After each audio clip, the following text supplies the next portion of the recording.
ப்ராஃபிட்காக மட்டும்தான் நீங்க over trading பண்றீங்கன்னு சொன்னா அப்ப நீங்க போய் சொல்றீங்க. அது உண்மை இல்லைங்க.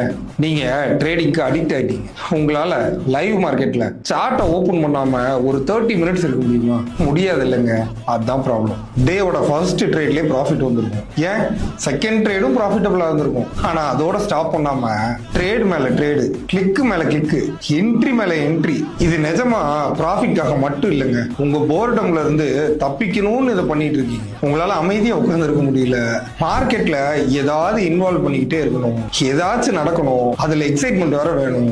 இதுக்கு பேர் தாங்க ஓவர் ட்ரேடிங். அது உங்க மைண்டுக்கு நீங்க ப்ரொடக்டிவா இருக்கீங்கன்னு ஒரு ஃபேக் ஃபீலிங் கொடுக்கும். ஆனா நல்லா கேட்டுக்கோங்க, ஒவ்வொரு அன்னெசரி கிளிக்கும் நீங்க உங்களுக்கே குழி தோன்றீங்கன்னு அர்த்தம். ஓவர் ட்ரேடிங்ன்றது டெக்னிக்கல் ப்ராப்ளம் இல்லைங்க, பியூரா அது ஒரு சைக்காலஜிக்கல் ப்ராப்ளம். உங்க மைண்ட்ல இருக்க இஷ்யூ எல்லாம் சார்ட்டை பார்த்து சால்வ் பண்ண முடியாது. Trading is a game of patience, not addiction. ப்ராஃபிட்டை விட